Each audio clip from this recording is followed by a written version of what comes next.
Les matins de France Culture. Guillaume Erner.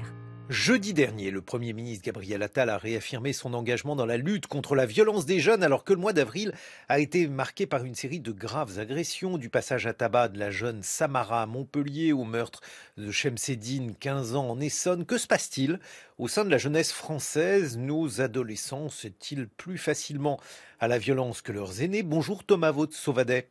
Bonjour. Vous êtes sociologue, enseignant-chercheur à l'université Paris-Est. Vous êtes spécialiste des bandes de la violence chez les jeunes. On vous doit notamment Voyoucratie et travail social, enquête dans les quartiers prioritaires de la politique de la ville. C'est aux éditions du Croquant. Alors quand vous observez ces différentes affaires qui ont eu lieu en avril, la mort d'un jeune de 15 ans, l'agression extrêmement violente d'une jeune fille de 13 ans, bref, qu'est-ce que ça suscite en vous? Souvent, la plupart de ces faits divers sont en grande partie liés aux bandes de jeunes dans les QPV. Donc, c'est QPV, quartier de la politique de la ville.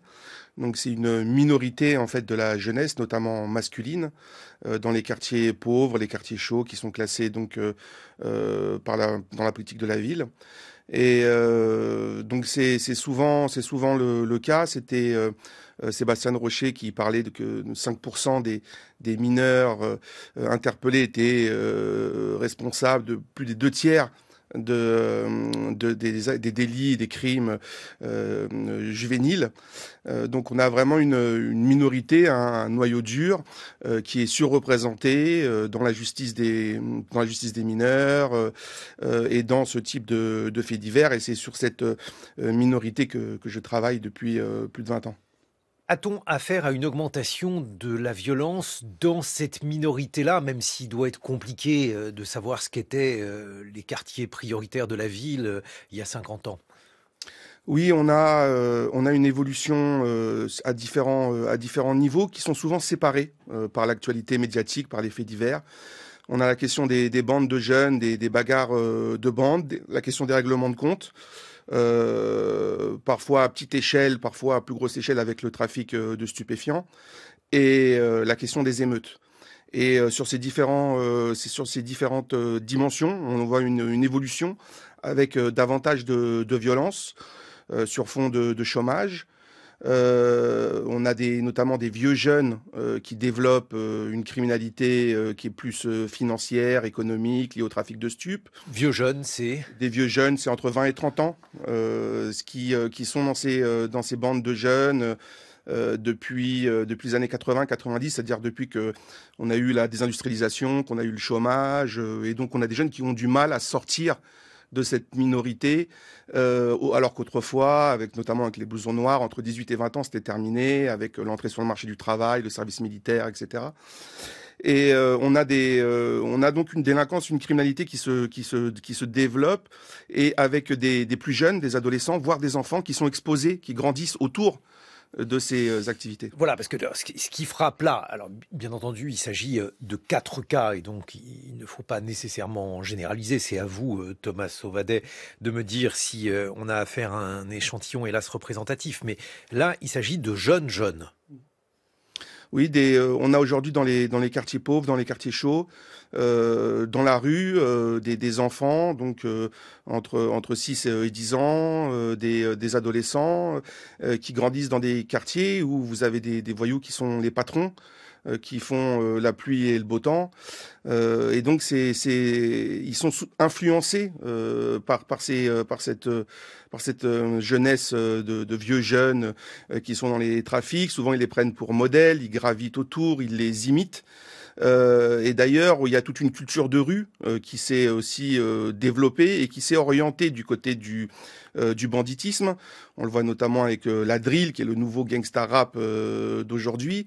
On a des voyous qui tiennent le haut du pavé dans ces quartiers-là, et on a une culture de rue orientée vers la délinquance, vers la glorification du banditisme, qui a aussi pris une dimension industrielle qu'une industrie culturelle. Et on retrouve aujourd'hui les codes de cette culture de rue, y compris dans les beaux quartiers, y compris dans des villages où on a des jeunes qui vivent leur crise d'adolescence sous le registre de ces codes des jeunes des bandes des QPV. Donc vous diriez que cette culture de la violence, elle s'est transformée, elle s'est aggravée par rapport à ce que l'on pouvait voir auparavant. Oui, elle s'est aggravée, on le voit au niveau culturel avec l'évolution de certaines pratiques artistiques, de certains genres musicaux, notamment le gangsta rap. On le voit très clairement au niveau des émeutes. Donc les émeutes de l'été dernier ont vraiment montré qu'il y avait un changement de cap. On le voit au niveau du trafic de stupéfiants et des règlements de compte dans des villes qui sont pas Grenoble, qui sont pas Marseille, des villes comme Dijon par exemple, où les gens ne sont pas habitués à ce type de faits divers. On le voit dans les bagarres de bande où on a une sorte de méthodologie de la violence avec des guet-apens qui sont parfois assez sophistiqués, l'usage des réseaux sociaux aussi qui permet J'allais en venir là parce que l'un des points communs de ces quatre faits divers tragiques, ce sont les réseaux sociaux. Les réseaux sociaux qui servent de caisse de résonance à cette culture de rue, avec des agressions qui sont souvent filmées, qui sont souvent diffusées. D'ailleurs, il y a des policiers qui travaillent directement sur ces vidéos qui sont postées sur Snapchat ou TikTok pour mener leurs enquêtes. Des réseaux sociaux qui servent aussi à organiser. On l'a vu au moment des émeutes, et qui servent aussi à provoquer. Et donc à exercer du harcèlement avec une médiatisation dans les établissements scolaires, dans les quartiers, où ça donne une caisse de résonance. Il y a beaucoup plus d'adolescents qui sont au courant de ce qui se passe et qui s'intéressent à cette actualité de la rue, en quelque sorte. Et on a affaire là aussi à des faits divers. Alors on l'a dit, médiatisés par les réseaux sociaux, qui sont donc généralement fabriqués même par ces réseaux sociaux, comme vous l'expliquez, Thomas Sauvadet, et qui n'ont pas véritablement de lien avec, j'allais presque dire, qui n'ont pas de lien autre que la recherche de la violence pour la violence. C'est-à-dire là, il ne s'agit pas en fait de vol, il ne s'agit pas donc de s'enrichir, il n'est pas question de trafic de drogue, il n'est question que de violence. Oui, alors il faut aussi comprendre que les jeunes qui grandissent dans ces quartiers, ou ceux qui les imitent et qui sont souvent autour de cette jeunesse-là, qui gravitent autour, dans ces quartiers-là, vous avez une rupture ou du moins une distanciation très très importante par rapport à la police et la justice. Il y a peu de témoins, peu de dépôts de plainte. Et le titre de ma thèse, donc en 2006, c'était le capital guerrier, c'est-à-dire que dans des milieux sociaux où il y a une déconnexion par rapport à la police et à la justice, il y a une recherche de capital guerrier. Et donc tout acte de violence n'est pas simplement un acte de violence, c'est aussi un acte qui construit une réputation, qui dissuade, qui intimide, et qui permet d'évoluer dans un milieu où l'autodéfense est très importante, puisque en général les victimes ne portent pas plainte. Alors, j'ai dit que ces actes violents n'avaient pas d'autre cause que la violence. Je me suis peut-être un peu trompé parce que dans le premier cas, la mort de Shemseddine, il était question en fait d'un crime d'honneur puisque cette jeune fille a été accusée par ses autres, j'allais dire camarades, ce ne sont pas ses camarades puisque ce sont ses tueurs, mais ceux-ci ont considéré, pour le dire en une phrase, qu'elle ne se comportait pas comme une bonne musulmane. Oui, alors effectivement, il peut y avoir une dimension d'intégrisme religieux, hein, dans ces violences-là, qui sont aussi souvent le fait d'individus qui n'ont pas de protection policière judiciaire, soit parce que du fait de leur origine. Donc on peut penser par exemple à l'immigration afghane, où il n'y a pas d'État, il n'y a pas de protection policière et judiciaire, c'est la vendetta, c'est la vengeance qui sert à régler ses comptes. Et aussi pour des populations qui vivent dans des quartiers pauvres, où il y a très peu de signalements, très peu de témoins, très peu de dépôts de plainte. Et donc ce qu'on appelle crime d'honneur est en fait lié au machisme, est en fait lié à l'absence de protection étatique, policière et judiciaire, et à la nécessité de développer des capacités de violence. Certains jeunes développent de manière assez mesurée savent utiliser cette violence et ce capital guerrier de manière assez compréhensible, assez cadrée, avec une certaine mesure, et d'autres peuvent à un moment donné basculer dans l'extrême violence pour un motif futile. Mais alors, cette dimension identitaire ou religieuse, elle est complètement nouvelle, j'imagine.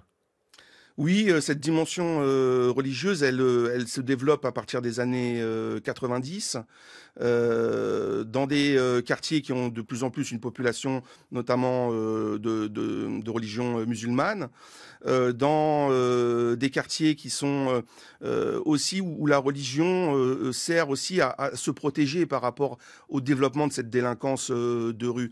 On voit des adolescents, on voit des parents qui investissent beaucoup la religion, ça on le dit pas souvent, mais aussi comme une forme de protection éducative par rapport aux mauvaises fréquentations.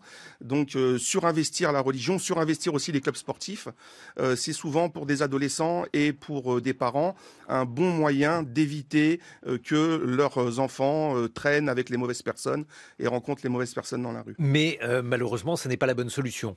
Non, malheureusement, oui.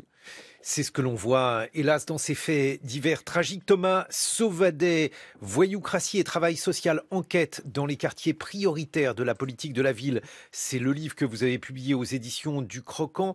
Vous serez rejoint dans quelques minutes par Muriel Aiglin. Elle est présidente du tribunal pour enfants de Bobigny.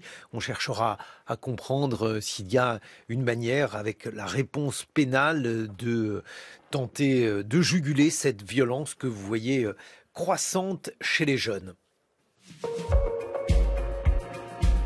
6h30, 9h, les matins de France Culture. Guillaume Erner. Et oui, on vous l'a rappelé, jeudi dernier, le Premier ministre Gabriel Attal a réaffirmé son engagement dans la lutte contre la violence des jeunes, alors que le mois d'avril a été marqué par une série de graves agressions. On en a parlé avec le sociologue Thomas Sauvadet qui est avec nous, qui a notamment publié Voyoucratie et travail social, enquête dans les quartiers prioritaires de la politique de la ville aux éditions du Croquant. Et nous accueillons Muriel Aiglin. Bonjour. Muriel Aiglin, vous êtes présidente du tribunal pour enfants de Bobigny. J'ai presque envie de vous demander en quoi la justice pour les mineurs est-elle différente de la justice pour les majeurs, puisque votre quotidien est un quotidien que nous ignorons beaucoup. Et donc, nous avons besoin de savoir en quoi votre justice se distingue de celle pour les majeurs. Bonjour. Alors, je voudrais juste me présenter et préciser que je suis également vice-présidente de l'Association française des magistrats de la jeunesse et de la famille, qui regroupe des juges des enfants de toute la France. C'est important parce qu'on est sur un débat qui est national et qui ne concerne pas que le tribunal pour enfants de Bobigny. Alors, le rôle du juge des enfants en France et pourquoi la justice des mineurs est-elle différente de la justice des majeurs ? Eh bien, tout simplement parce que la justice des mineurs s'adresse à des adolescents, qui sont des êtres en construction.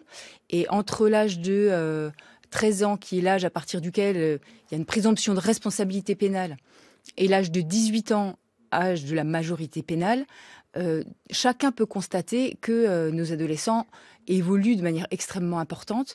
D'ailleurs, la science nous dit que le cerveau de l'être humain change de manière absolument importante à 2 périodes de la vie, dans les 3 premières années de la vie et pendant la période de l'adolescence.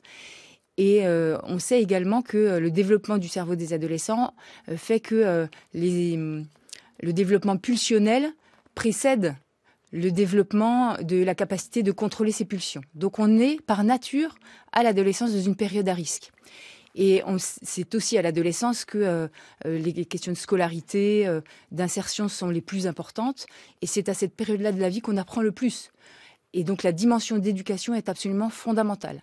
Parce que un certain nombre d'adolescents n'ont pas acquis certaines règles ou n'ont pas encore compris comment contrôler leurs pulsions quand ils ont envie de transgresser. Et la justice des mineurs est là pour les accompagner dans ce cheminement.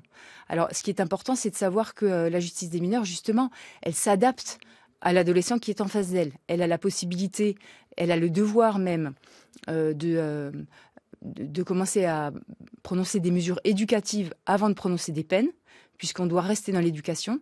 Mais lorsque la mesure éducative ne suffit plus, lorsque l'infraction est trop grave, lorsqu'il y a réitération et récidive, la justice des mineurs peut être extrêmement sévère. Et j'y reviendrai, on peut prononcer des peines très importantes. En tout cas, ce qui est important Donc de retenir... l'accusation de laxisme qui est souvent faite ou l'association vous paraît parfaitement injustifiée? Oui, elle me paraît parfaitement injustifiée, mais ce que je peux comprendre, c'est que l'activité des tribunaux pour enfants, comme elle n'est pas publique, comme celle des tribunaux correctionnels, elle échappe à la connaissance du grand public, et donc on ne sait pas quel type de peines peuvent être prononcées. Ce que je peux dire, c'est que quand on regarde les données statistiques du ministère de la Justice, entre 2021 et 2020, entre 2019 et 2022, par exemple, il y a eu une baisse du nombre d'affaires de délinquance des mineurs d'environ 30%, et néanmoins, le taux de poursuite est resté le même. Donc on a continué à appliquer une sévérité identique, alors qu'on avait un nombre de faits portés à la connaissance de la justice qui ont diminué. À Bobigny, par exemple, on a une stabilité de la délinquance des mineurs entre 2022 et 2023, et on a eu une augmentation du nombre de déferrements, c'est-à-dire de procédures urgentes pour les jeunes, de plus de 30% entre 2022 et 2023. Donc il y a une évolution. Jean-Lémarie. Deux choses dans ce que vous dites. D'abord, je suis frappé de vous entendre dire que vous notez une stabilité, voire une baisse de la délinquance des mineurs, mais ça va exactement à l'encontre du discours politique des dernières semaines. Alors, moi, ce que j'ai entendu au niveau du discours politique, c'était qu'il y a un certain nombre d'actes extrêmement violents qui ont été constatés et qui appellent une réponse. Alors, on ne peut pas contester le fait que des actes très violents se sont produits. Moi, j'ai déjà été juge des enfants à Bobigny il y a une vingtaine d'années. Et déjà à l'époque, j'ai constaté qu'il y avait parfois des actes extrêmement violents. La question des rixes entre quartiers existait déjà. La question des meurtres dans le cadre de trafic de stupéfiants existait déjà. Pour la question des trafics de stupéfiants, on est passé à un autre degré aujourd'hui. Autre degré, donc, comme Thomas Sauvadet il y a quelques instants, vous considérez qu'on n'a pas affaire à la même forme de violence? Alors, en fait, ce que je peux constater à Bobigny, c'est qu'on a aujourd'hui beaucoup plus de problèmes de vengeance, de violence dans le cadre de trafic de stupéfiants, avec une délinquance organisée où des adultes viennent embrigader des plus jeunes et les employer dès un très jeune âge. Mais je ne dirais pas, en dehors de l'intervention des réseaux sociaux qui a vraiment changé beaucoup de choses, qu'il y a un changement de nature qui appelle un changement complet de la réponse à la délinquance des mineurs. Et ce que je voudrais dire, c'est que quand il y a un certain nombre de faits médiatiques ou de drames qui endeuillent les familles et auxquels on ne peut qu'être très sensible. Je pense que c'est dangereux de vouloir bouleverser complètement tout un système de justice des mineurs qui, au demeurant, a été réformé en 2021 après un long débat. On va y venir. Je voulais d'abord essayer d'objectiver les choses comme on l'a fait avec vous, Thomas Sauvadet, puisque vous évoquez une évolution de cette violence des jeunes, sans même parler de la réponse pénale pour savoir si elle était adaptée ou pas, sachant qu'elle a été réformée récemment, effectivement. Thomas Sauvadet. Oui, ce qui me paraît important, c'est la difficulté aujourd'hui que peuvent avoir les institutions policières et judiciaires à travailler dans certains quartiers. Il y a une fermeture qui s'opère dans certains QPV. Pour travailler dans ces quartiers, on voit des agressions entre mineurs, on voit des cas de séquestration et torture qui sont connus, y compris de travailleurs sociaux en délégation de service public et en mission de protection de l'enfance, et qui ne sont pas remontés ni à la hiérarchie, ni au juge des enfants.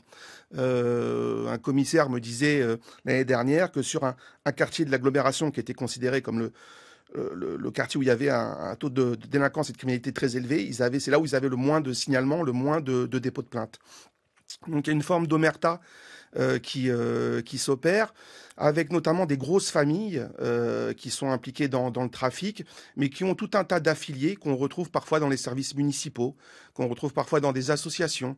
Et donc la liberté d'expression est très limitée, malheureusement, dans certains quartiers. Muriel Aiglin. Alors, ce que je peux constater, en effet, c'est que lorsque des adolescents sont victimes d'agressions, très souvent, ils ne veulent pas déposer plainte. Et leurs parents disent également, non, on ne veut pas déposer plainte, ça se fait pas, on le dit pas. Et la notion d'omerta, effectivement, peut exister dans certains quartiers. Et je le déplore parce que, en fait, c'est avec la notion d'omerta que se développent des systèmes de vengeance privée qui alimentent le cycle de la violence. Donc ça veut dire qu'on a affaire d'une part à une sous-déclaration et à une autre forme de régulation que la justice pénale dans certains quartiers ? Muriel Aiglin.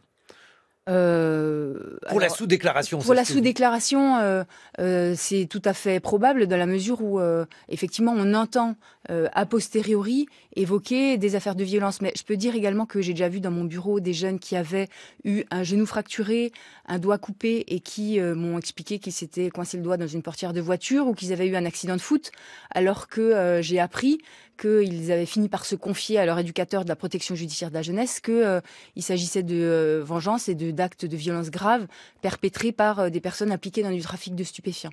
Et c'est vrai que on a besoin de pouvoir être davantage présent et inspirer davantage confiance aux jeunes. Ce qui est compliqué, c'est que quand certains veulent s'en sortir, on n'a pas forcément de solution.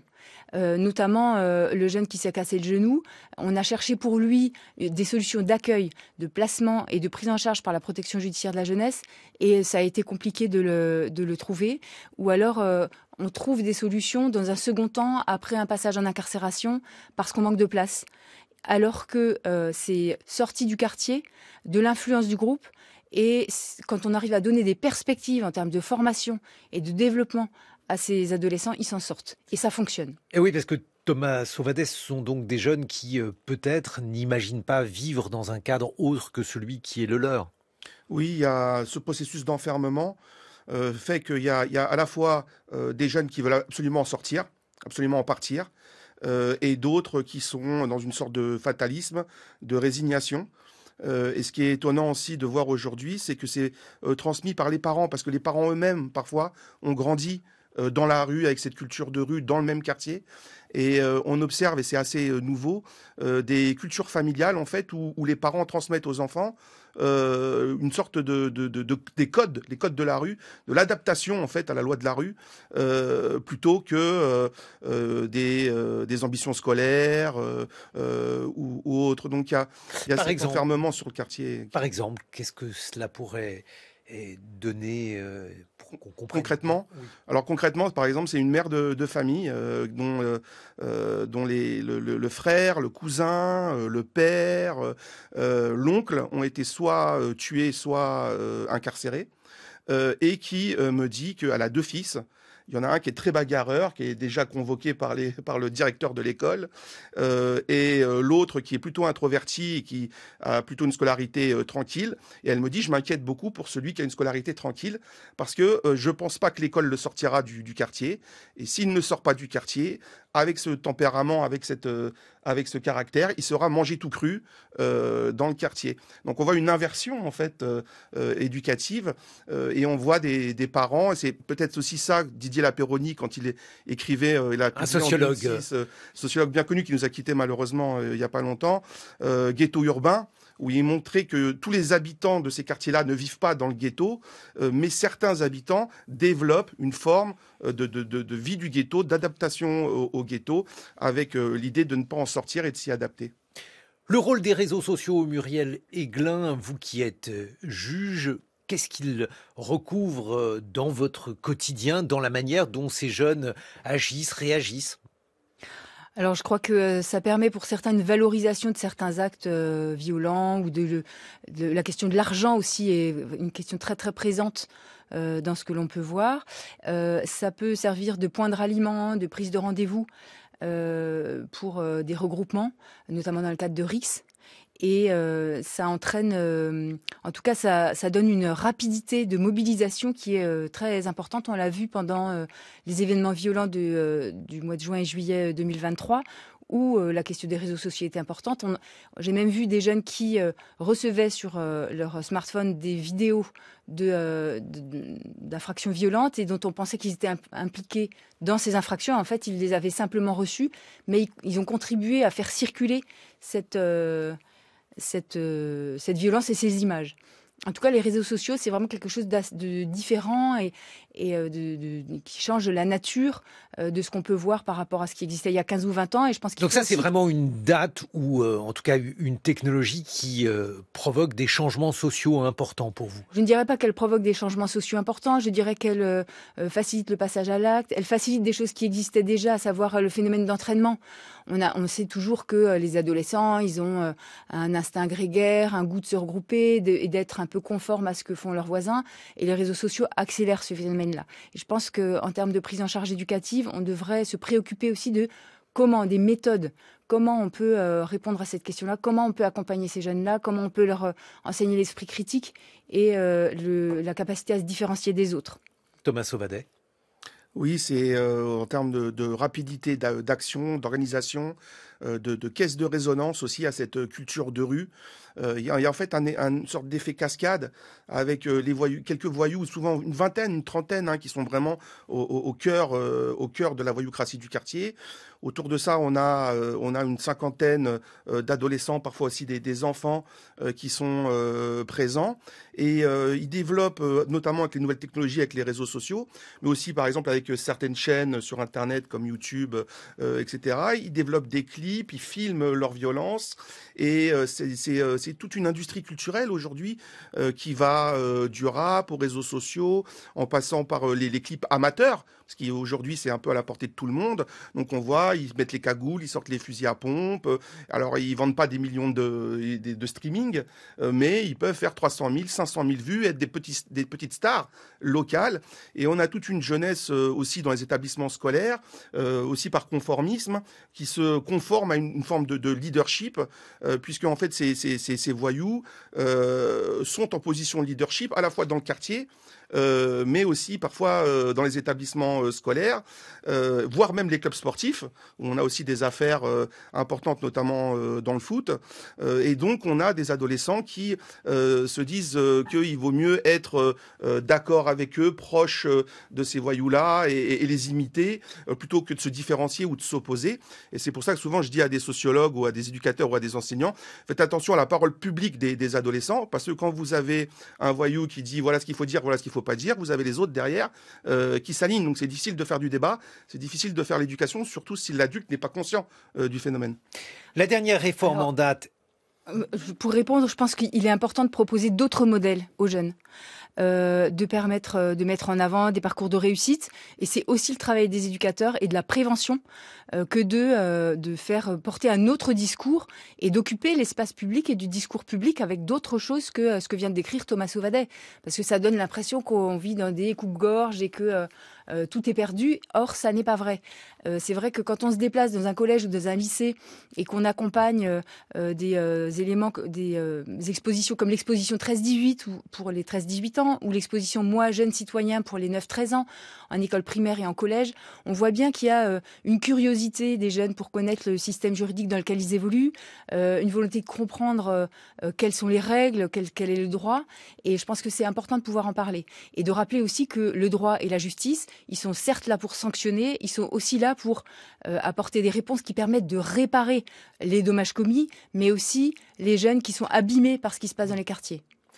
J'allais évoquer avec vous, Muriel Aiglin, la réforme de la justice des mineurs qui a été faite en 2021. Gabriel Attal a évoqué différentes pistes. Ces pistes vous paraissent-elles judicieuses pour tenter donc de lutter contre des fléaux, contre une situation finalement sur laquelle vous évoquez effectivement un certain nombre d'évolutions douloureuses et tristement regrettables?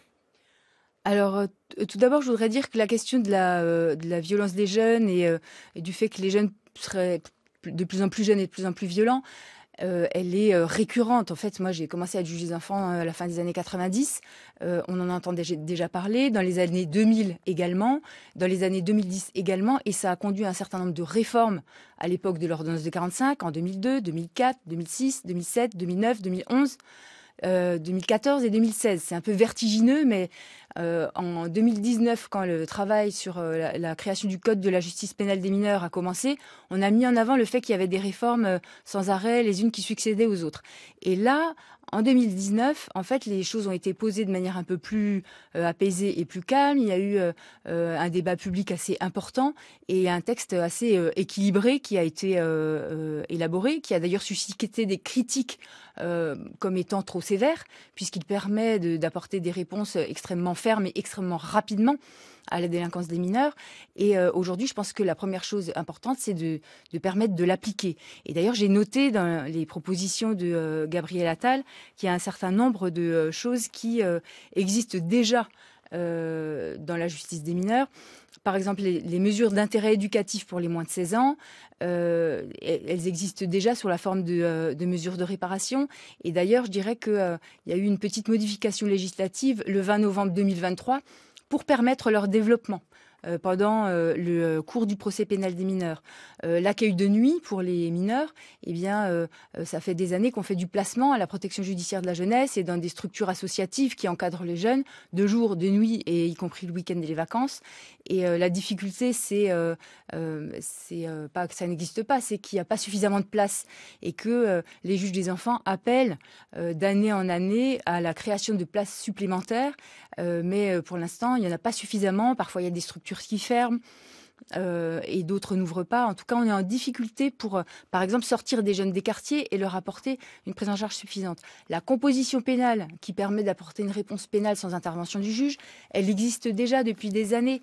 Et dès l'âge de 13 ans, et elle permet d'ores et déjà d'effectuer des stages, de prononcer un certain nombre d'interdictions, de faire aussi pour les jeunes à partir de 16 ans du travail non rémunéré, une sorte de travail d'intérêt général pré-judiciaire. Et je dirais même qu'existe en plus d'autres choses, des alternatives aux poursuites par le parquet. En tout cas, tout le panel de la réponse pénale a été développé par ce Code de la justice pénale des mineurs. Et ce qui est important, c'est pas de créer de nouvelles mesures et des nouveaux textes, c'est de donner les moyens de fonctionner avec les structures et le nombre d'éducateurs qui puissent venir au soutien des jeunes et densifier la prise en charge telle qu'elle existe aujourd'hui. Jean Lébarry. Mais le discours politique à droite, mais aussi maintenant dans la majorité, avec les récentes déclarations du Premier ministre, pointe d'abord un problème culturel. C'est la fameuse expression, la culture de l'excuse. C'est ça qu'il faudrait combattre. Comment l'accueillez-vous ? Alors, en fait, la culture de l'excuse, je dirais que c'est la petite musique qui circule dans les oreilles de tout le monde ou dans les oreilles des jeunes dans les quartiers disant puisqu'ils sont mineurs, ils ne risquent rien. Or, c'est faux. C'est complètement faux, puisque dès l'âge de 13 ans, on peut aller en prison.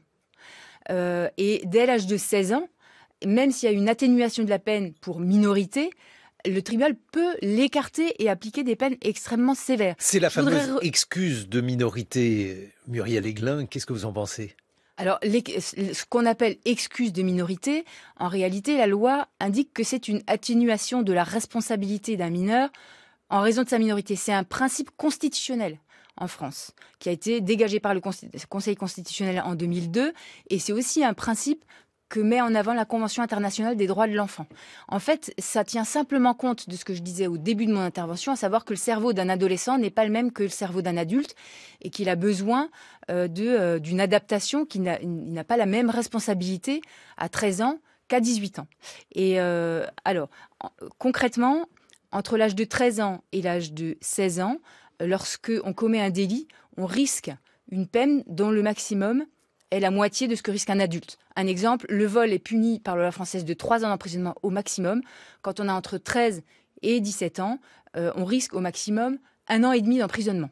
Ça ne veut pas dire qu'on met 1 an et demi d'emprisonnement pour tous les jeunes qui commettent des vols, bien évidemment. Et entre l'âge de 16 et jusqu'à la majorité, on peut écarter cette atténuation de peine pour minorité, soit en raison de la personnalité, soit en raison des circonstances de fait, de la gravité des faits. Sur la personnalité, je pense par exemple à des grands adolescents qui sont impliqués dans des trafics de stupéfiants avec un rôle moteur dans l'organisation. Ce qui peut exister, c'est plutôt rare, mais ça existe. Ou des personnes qui ont déjà été condamnées à plusieurs reprises, qui ont bénéficié de prise en charge éducative. Et sur la gravité des faits, je pense en matière criminelle, où les cours d'assises régulièrement écartent l'atténuation de peine pour minorité. Je pense que ça n'est pas une piste à creuser, sous peine de nous trouver en infraction avec les principes constitutionnels et avec la Convention des droits de l'enfant. Merci Muriel Aiglin. Je rappelle que vous êtes présidente du tribunal pour enfants de Bobigny. Merci Thomas Sauvadet, sociologue. On vous doit notamment Voyoucratie et travail social enquête dans les quartiers prioritaires de la politique de la ville aux éditions du Croquant.